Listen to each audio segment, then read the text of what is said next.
This is the Erasing Shame Podcast, Season 5. Diverse perspectives discussing what matters. This is the August edition of the Erasing Shame Podcast, and the whole crew is here. My name is DJ Chuang. I'm here with George Xiang, Leah Abraham, and Hannah Lee Sandoval. Welcome to this episode, and we're continuing our conversation about body image, because there is so much to talk about with everybody. George's going to facilitate. So, George, take it away. Yeah, we were really thankful to be able to have our guest last episode join us and share with us her experiences and, really open up this conversation for us to begin kind of having conversations around what body image and shaming looks like in different communities and different cultures. And I think in the Asian American culture in particular, there's a plethora of experiences that we can really engage with and try to process through and kind of take away that shame aspect to how we're experiencing our own bodies, how we're viewing ourselves. And so we know that there is a lot more to talk about, and that's why we wanted to have this part 2. And we're hoping to do some good, deconstruction, I think, of how we ought to be, or I guess how we are looking at our bodies based on the status quo. And so one topic I think that we weren't really able to address and get to was kind of this colonized experience of what body image should look like, or just the expectations, I think, that have been developed from a colonial perspective. And Leah, you had brought up a question last episode and kind of talked a bit about you having to go through your own deconstruction or decolonization of understanding body image. Can you share with us a little bit more about what that journey's looked like for you? Yeah, of course. This is a really interesting topic for me because I think it really brings to light the complexities of all my intersectional identities, right? There is the fact that I'm a woman. There is the fact that I come from an Indian background. I am in my 20s. I am a brown person in the United States. I am a brown woman in the United States. I'm a brown woman living in the South in the United States. And I think all of those identities and all of those experiences, I think, inform how I move through the world. And I think how I move through the world shapes how I see and understand myself. Or I don't know if that's vice versa or not, but it's sort of a cycle in many ways, right? And I'm like, I know we haven't met in real life, but I'm 5'1", so I'm fairly short. And I think ever since I was little, like, there has been, like, I was always, like, cognizant that, okay, you're small. Your physical stature is small. But I think on top of that, realizing I was a woman growing up in a patriarchal society in India, and then when I moved to the United States, it was, like, in the totem pole of hierarchy, or in the hierarchy of, like, where how wealth is accumulated, I was cognizant that as a brown person, where I landed on that scale. And so there was, I think, when unchecked, of how much of an embodied person I was, or how my body was moving through the world I was living in, there was just so much smallness. I think I made myself small because that was the only way I knew how to feel safe. And so but I think thankfully I've been learning a lot of things from people, and going on that journey of trying to figure out, okay, let's figure out where these narratives of trying to figure out, okay, this is the ideal weight I'm supposed to be, this is the ideal shade of brown I'm supposed to be. This is how I need to do my hair, my makeup. This is how I dress in order to be loved, to be accepted. And a lot of my relationship with my body and relationship with understanding what it means to be an embodied person also, I think, comes from wanting to belong, wanting to fit in. And that, like, what I was an immigrant, and when eighth grade, after eighth grade, I moved to the United States. Like, I wanted to belong and find a place where I was like, okay, here I am known and I'm seen. But I think Brené Brown talks a lot about there's a difference between belonging and fitting in, right? And so it was interesting because I had to go through the process in my brain of like, oh, this is how I used to dress, but if I dress like this, I will probably fit in more. Or if I look like this, if I walk like this, if I present myself, right?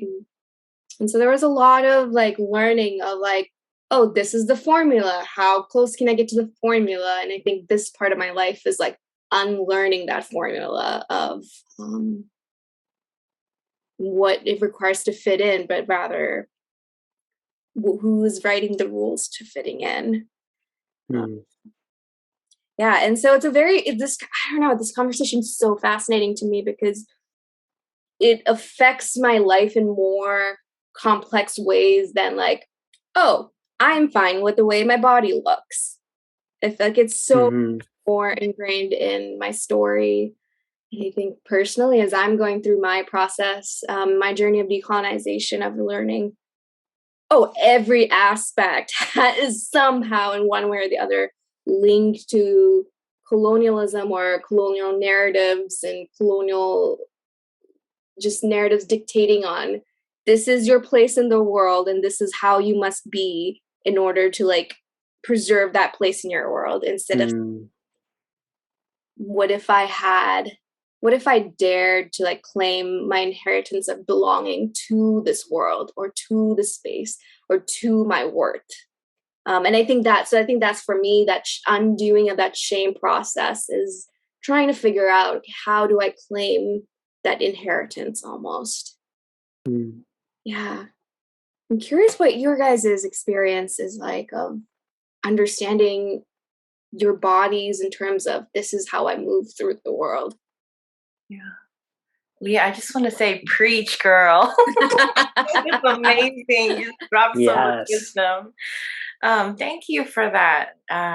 Really eloquent telling of your narrative. It got me thinking of being an Asian American woman, and I didn't have a concept of Asian American until college, really. I mean, when I was growing up in the 90s, there was like this AZN, which came with AOL, and all of us being like baby girl, angel, something screen name. And so, and then K-pop was kind of getting bigger, you know, all of that was all happening at the same time when I was going through ethnic and also gender identity formation. But I really love, and I'm going to butcher it, but you eloquently said something about safety. And making yourself small because that's how you felt safe and to move through the world. And I'm hearing a lot of like survival mindset, and that definitely resonates with me. I remember I was a tomboy growing up, and at the same time, I was also like developing through puberty into a more womanly body than some of my other, you know, Asian girlfriends. And we went to predominantly white school. And so body wise, I was not flat chested. I was getting curvy. I was putting on weight. But in my head, I felt a lot safer being this like thin, lanky, bony, you know, running around with the boys, playing whatever they're playing person. And so I really struggled with that. So I have these memories of being in junior high and white boys coming up to me, having learned weird Korean words from boys in my class, Korean boys, and then coming up to me and then basically asking to see my breasts, you know, and I was like 12 and it was so shameful. But I didn't want to show that suddenly I felt, you know, like your word just made me feel so unsafe in my body that I already felt awkward in and was uncomfortable. Like I would wear like double sports bras so that I could run without nothing bouncing, right? But that like really came to mind is that kind of attention started to make me feel really, really unsafe in my own body. And then people also using my own language to like objectify me and mess with me and cross my boundaries. But in our cultures, we don't have a concept of safety, except girls should be quiet, small, and submissive so that we can be safe. And if something bad happens to you, especially like physical harm or whatever, it's your fault. It's because you didn't follow the rules, right? So I'm responsible for anything bad that happens. So immediately I was just like, I must have done something bad. This is shameful. And you're doing this to me because being Asian is bad and it's my fault I'm Asian. So it took me a long time to unlearn that. And then, of course, on the side, we kind of mentioned the K-pop and the Hallyu movement. I was seeing on screen at home these thin, big-eyed Korean girls with like, alabaster skin. And I'm this like tan Southern California kid with freckles and, getting curvier by the minute. There was just a lot of dissonance between what I wanted to be and thought I needed to be and what I was becoming. And it took years. I would say over 10 years to start getting more comfortable in my body and a lot of trauma along the way. So that theme of like safety and belonging and acceptance definitely resonate with that.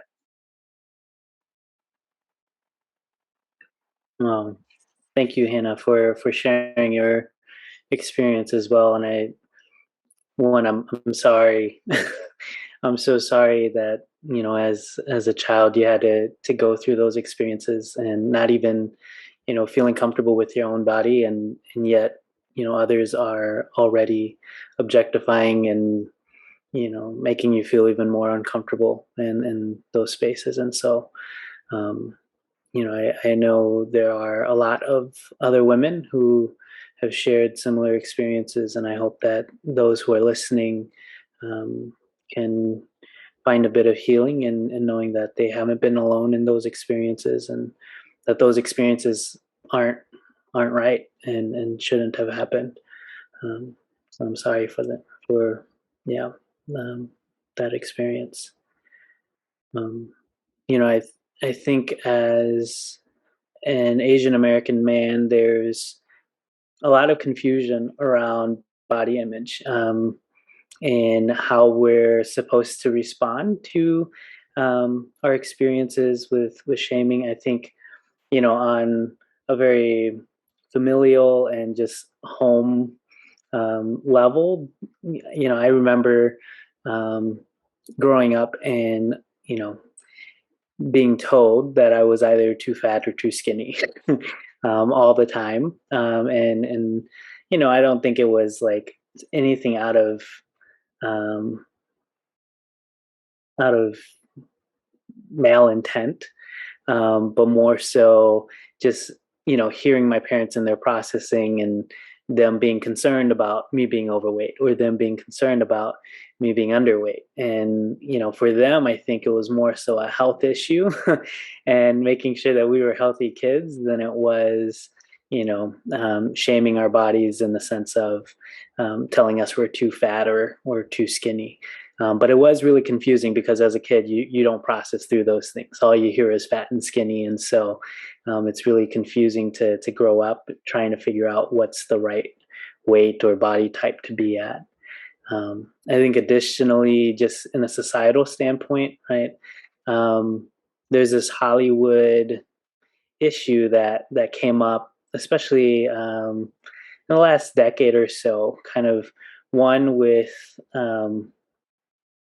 issues around whitewashing in movies and Hollywood, where roles that were clearly meant to be played by Asian individuals were passed on to our white counterparts, and that was frustrating. But also, I think, especially for Asian American men, there's this stereotype. This I think how do I express this?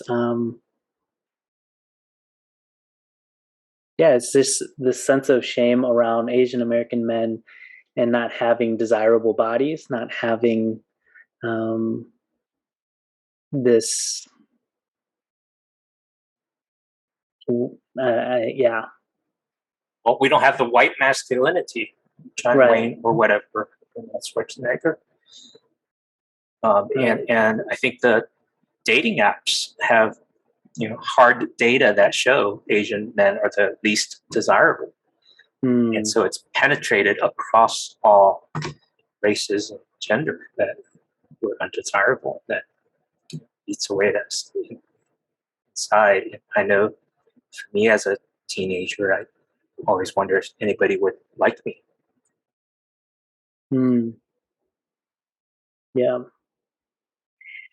Yeah, and I think that's true. I think a lot of my experiences of what the expectations are tied to this westernized white expectation of masculinity, and yeah, I've never been close to to that body type, and I think there's a part of me that's like, yeah, no, I'd love to get fit and buff and you know put in that work to do those workouts that are going to make me look more desirable. But at the same time, it's like, why is that the expectation, and why is that the status quo for what is desirable? And yeah, it's definitely really difficult to, even for fit men who are or fit Asian American men. I think there's still that stigma and stereotype that we're undesirable. I was super excited though. This is going to be a really weird thing to say, but in Crazy Rich Asians, where there were a bunch of really attractive Asian American men in that movie, and I was like, yeah, see, well, I don't have that body type, but we do have hot men in Asian American communities. It was kind of a win, but at the same time, it was awkward because it was like, why? Why is that something that we desire so much? It's interesting because on the other end, you also have the fetishize. Okay, someone help me with this word. Fetishization. There we go. Of Asian women in this as well, and it's as if like there's no winning. There's no middle ground unless you conform into white beauty standards. Yeah, yeah. I was just thinking when I was at college, and this is UCLA, so I think I just expected a more like people just being a little more into diversity because LA is so diverse and better educated and cultured. I was so wrong. I don't know how many times drunk college men would yell at me and my girlfriends, me love you long time, suck my whatever. I mean, drunk or sober, especially around like frat row. And I did not feel safe walking alone at night.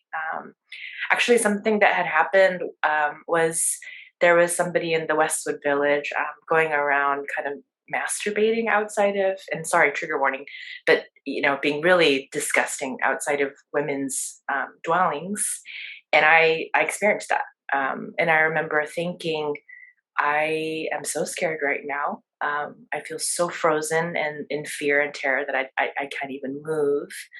Um, but I also felt like more unsafe because I was like, I'm also the single Asian female, and do they think that I'm like easy, or do they think that I'm so submissive and small and quiet that I'm not going to report the police? Like there was this other dimension of feeling really objectified already on campus, that when this thing happened, I was just like, what the F is going on right now?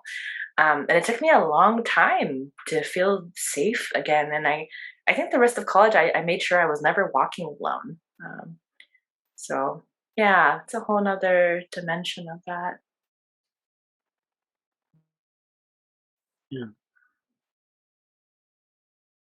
and that's so frustrating to hear. And I think what's also very frustrating is, right, I can find myself perpetuating a lot of um, this negativity and a lot of these issues.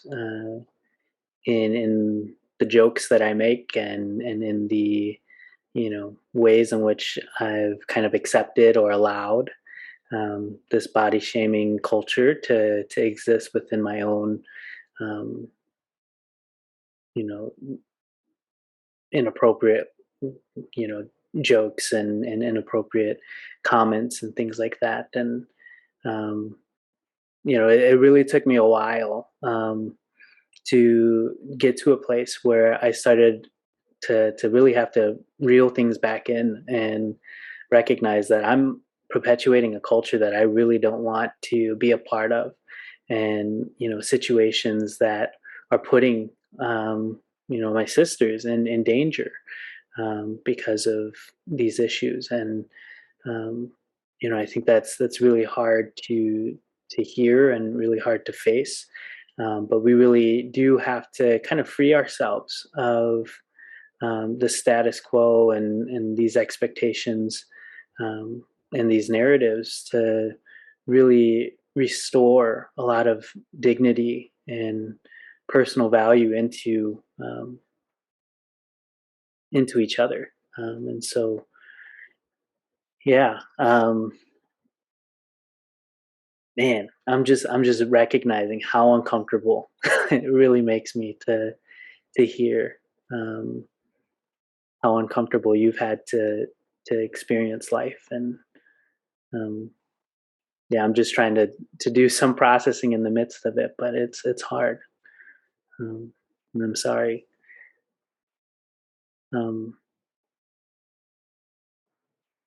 So as I now, recognize that I have a son who's 24, that just scrolling through the timeline of other people who have daughters or new baby daughters, I just repeatedly think to myself that this world is a terrible place for women, and especially Asian women, because they've got culture working against them. They've got dominant culture working against them. They've got their own gender and other gender working against them. Just so much is stacked against them, and so much, so much against them, and yet they, many of them have survived. And at the same time, some will try to soothe pain with eating disorders or other kinds of things that are just not healthy. I wish there was a better way to change that. It maybe starts with a conversation, but I'm wondering, as a man, I'm not sure what I could say or do except to acknowledge the terribleness of that at this point. But maybe Hannah and Leah can say, what would you like to say to men that could make the world a better place for sisters, women? I will say, so I married a Latino man, and in Latin culture, they appreciate curves and a womanly full figure. Um, and that was really healing for me, right? I didn't get comments about how much weight I had lost or gained, whereas in an Asian context, it was often you lost weight. Even if I'd been like sick with the flu and I dropped unhealthy, weight, um, I didn't get that. It was usually like, eat more, we need to fatten you up. And that felt so good, to be seen as beautiful at any size. And then, this is my second pregnancy, but even during my first pregnancy, my husband was just so loving and affirming at my changing body and enjoying my curves. And so I think that's something that Asian American men and women can lean into is women's bodies change, as do men's, but women's go through like radical changes as we go through different stages. And being able to affirm women when they are glowing and curvier, when they put on some happy weight, and then expressing concern if you see them losing too much weight, especially young girls who are not eating in a healthy way. but to speak to them that, being this like thin, pale thing isn't necessarily healthy or true to who they might be, right?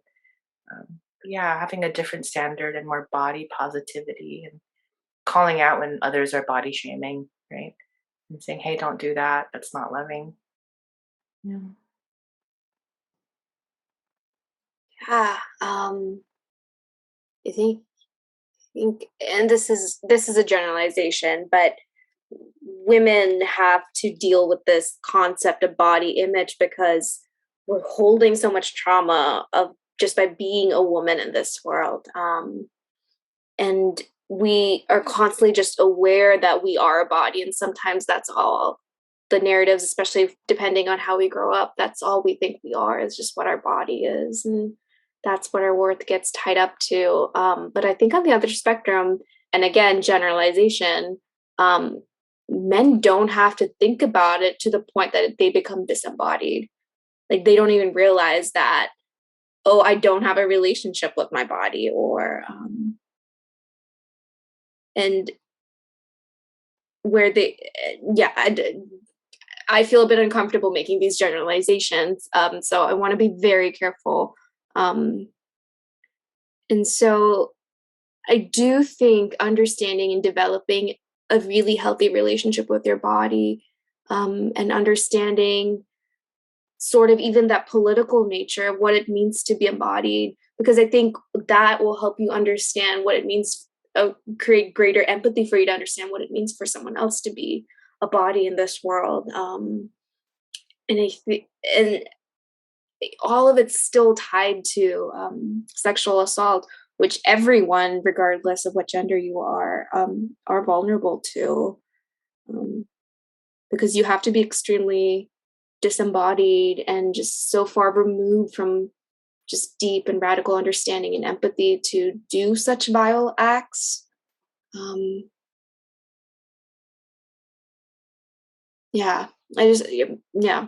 And so I think, where is a space where you can be in your body and realize that it is not necessarily the body, mind, soul, which is also very Eurocentric ideas that I think come from Plato, Aristotle, or Socrates, one of the three. All right, like I am because I think, because so therefore I am, right?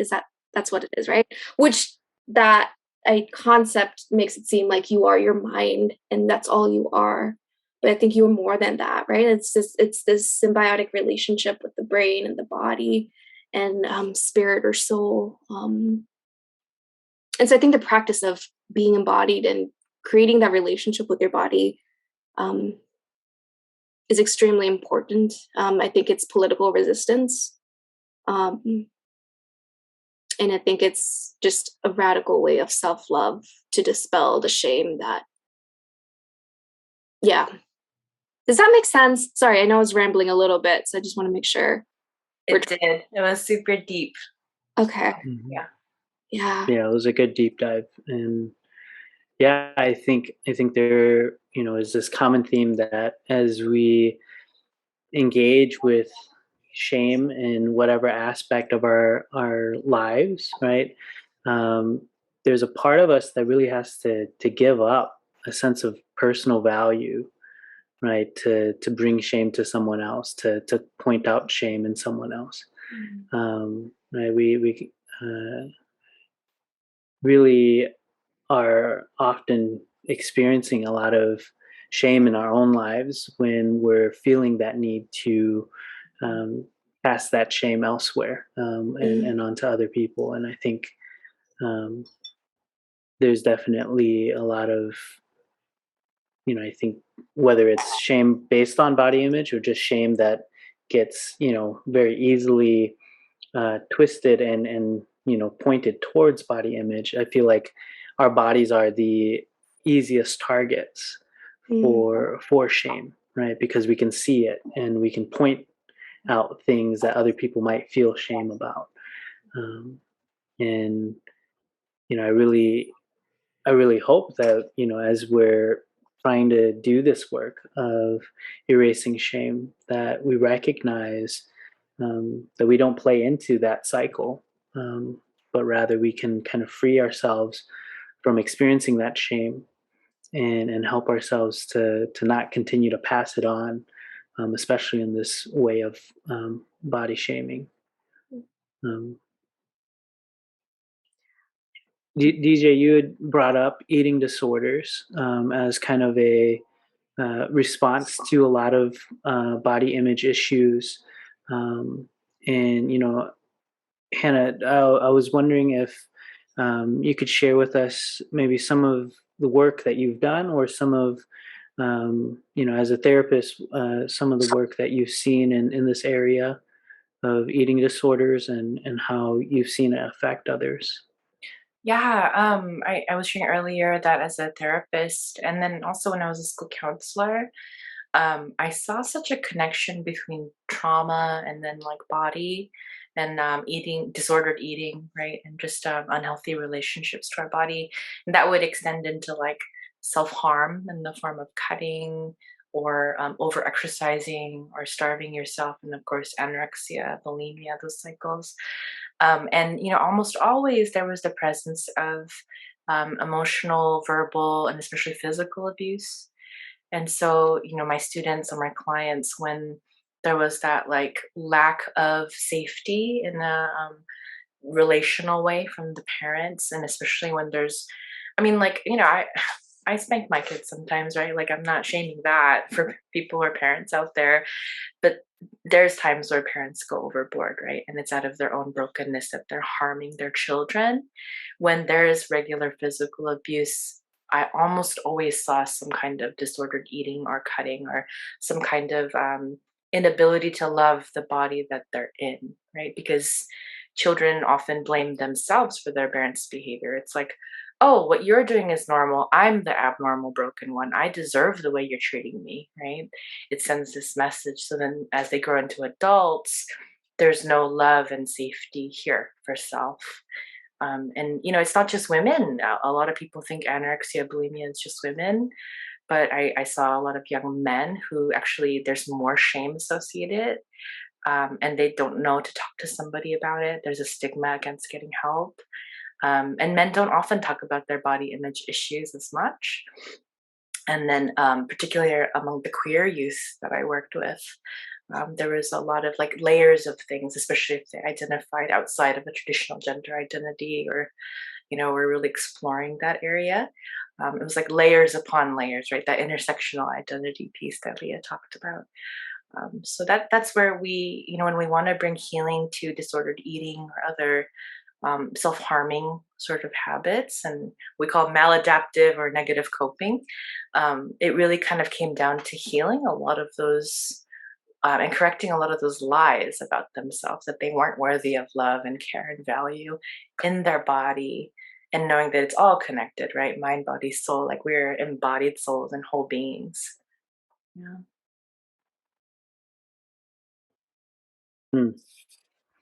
Thanks for sharing that, Hannah. I think in addition to that, really just recognizing that a lot of individuals, like you were saying, who struggle with eating disorders, have often experienced trauma. And, I think when we talk about trauma, whether it's big T or little t, right? There's a lot of work to be done in um, helping each other heal those spaces, and giving each other affirmation around who we are, and the value that we all have, and not just complimenting for the sake of complimenting, but really affirming the value and worth of a person. And I think for those of you who are listening in to this episode, I think if you are wanting to join in with this work of erasing the shame in this topic of body image, one, do the work in affirming yourself, and like Hannah was saying, if there are any lies or any messages that you had to tell yourself to survive some sort of trauma, to justify some sort of pain that you experienced, we really do hope that you are able to find help and support in undoing those lies and those messages, and that you recognize that those aren't statements or messages about yourself that you have to believe, that you have to live with for the rest of your life, and that you can free yourself from those shameful stories. And additionally, like I was just saying, really help each other by affirming each other. Give each other some love. Spread that love around. And when you hear someone beating themselves up about their body image, like, stop them, right? Don't let them feed into those narratives. Tell them how good you think they look. Tell them, that they can love themselves. If there are concerns around health, yeah, we want to address those health issues, but there's no need to shame ourselves or each other in getting the help that we need. And so we really want to just press those two things onto our listeners to join us in that work. And we'll try to, I think, provide some resources, again, in the show notes to address any support that we might be able to point people towards. And yeah. Very good. Thank you, George, for facilitating our discussion tonight. Thank you, Leah and Hannah, for sharing personal stories. They're so valuable, and I hope they speak words of hope and health to our listeners and viewers, because we're not in this alone, that there are ways to live healthy and we can do it better together. So thank you for tuning in, and the show notes will be at erasingshame.com. Invite you to give us your feedback by message, by comments, by even our little voicemail recorder on the website, erasingshame.com. Thank you for listening. Thank you for watching. We'll see you next month. Thank you for listening to this episode of the Erasing Shame podcast. Check out our website at erasingshame.com. We would love to hear your comments and questions. Please subscribe on any podcast app like Apple, Google, Spotify, or on Facebook and YouTube. And please add a rating, a review, and a share so more people can experience the freedom and healing that comes from erasing shame.